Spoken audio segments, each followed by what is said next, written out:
Welcome back at it again. But first off, I'd like to give the heads up to go ahead and follow me on Instagram, specifically focusing on Instagram stories. I'm at it daily in real time, as you can see, showing my products along with explaining how to use them in multiple scenarios during the detailing process. Can't forget about the DMs and all those heads hit me up just because they're inspired. It's definitely all appreciated. Got a lot of love for this industry since 99% of us didn't get into this as a first choice of employment. Things happen in life where you gotta go to plan B or come up with one. And it led you here to detailing. Now you're trying to monetize on your ideas the best way you can. Trust me, I overstand. I got into this while I was in the third year of my MBA program, but that's another story. As you can see, many of my Instagram pics from back in 2013, 2014 didn't get views or likes. That didn't matter to me. I just wanted to track my progress and have something to look back on now. Y'all see the 2018 Sporties, but make sure you get a good look at that Aerostar I was whipping. And I had 2 or 3 before this one you looking at. Had to start from the bottom when I came home. Learned during the last week of my incarceration that my fully loaded Aerostar back in North Carolina had been stolen by my mentor's son. And that is also another story. Had dreams of getting out and just washing cars because I knew this felony and time served would stand out more than my fancy ass master's degree. So getting released wasn't that exciting because it was as if I lost my best friend who I got money with, and now I would be forced to get a job, stack as best as possible, and get started again, which I didn't have a problem with. Luckily, Mom had saved up a few dollars for me, and when I went on Craigslist, I did what I did the first time. Bought everything I needed, and that's all she wrote. Started from the bottom, now I'm here. 7 years since I was released on Halloween. Still on papers, but like I said before, that's another story. Go ahead and follow me on the gram and of course Facebook. In this video, you're gonna see a lot of interior cleaning, which just lets you realize that my business led me in this direction and I followed the rabbit hole. I understand a lot of you wanna polish and make things all pretty, but the ugly part got plenty of profits in it as well. You might as well call me a mobile maid on steroids, because I'm doing the same thing. Not saying I'm better than most maids, but I am saying not too many maids are better than me. Facts. We all in it to win it, but just understand there's plenty of avenues in this industry, but if you need help getting started, don't ask me. Just get started and then ask me when you get stuck down the road, because I won't make it easy for anybody. Shit. Wasn't for me. You're gonna have to put in pain. Word up, you know? I rose dolo from state to state. Ha ha. Word up, you know?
soda, I got baking soda.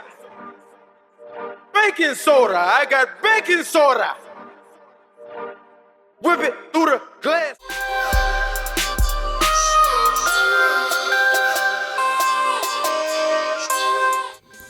You just got a chance to see me doing a boat, which is nothing new to me. But of course, at one point in time, I didn't know nothing. So I did my due diligence and research and prevailed. Same thing for an RV, motorcycle, polishing, etc. You just gotta confront it and face your fears. If you're scared, go to church. Nobody I know started off anything being the best. So everybody looking for overnight success can hang it up and keep dreaming. And also, stay away from me. I don't enjoy those with unrealistic expectations. Feet hanging off the dock. Seemed crazy, but it was gonna take more than that to stop me from getting that bread. And more importantly, doing a good job in retaining the client. Fail to plan, you're planning to fail. I knew the situation and the question to ask prior to arriving. Can't make top dollar if you're uninformed. But remember, it takes money to make money. If you're really doing something, try burying yourself in your work. 5 years later, I'm still doing the buses at ABC, and as you can see, from the beginning of my video, only difference is the van and a more loyal teammate, my Wiz. My work never changed. Before the steamer, I was using an extractor and was still inexperienced, but the first opportunity that I had to do a bus, I studied it because I wanted to do even better when I got another chance. It was the charter buses that pushed me into even learning about steam. Also had to acquire a mop and bucket, a great tool in detailing, seriously. You know what I'm saying? Each challenge or arena you enter will require new tools, skills, and ideas to be triumphant. And then the 7-hour job turns into 2 to 3 hours.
Me and wifey like the dynamic duo.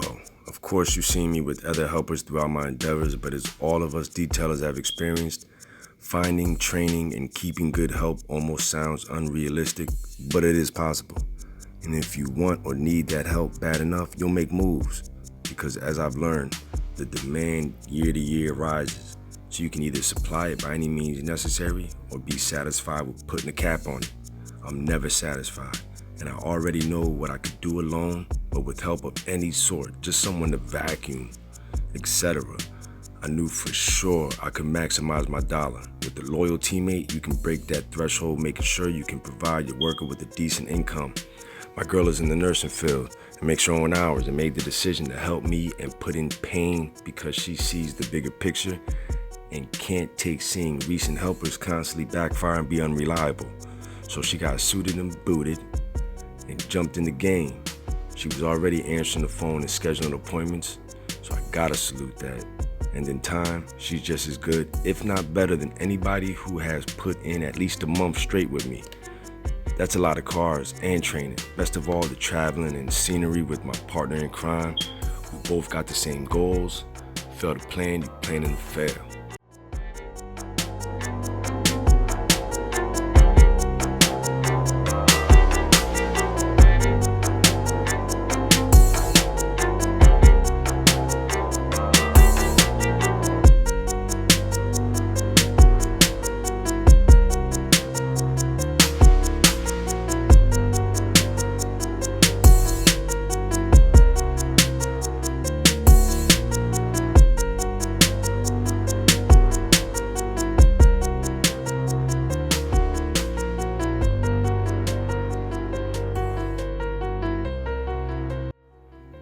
As always, salute to my city, Camden, New Jersey. She helped me understand that nobody cares about how you feel and to realize that falling completely off can actually happen to the point you never recover. Seen too many examples to think it can't creep up on you. Times are even going to get harder. Salute to everybody.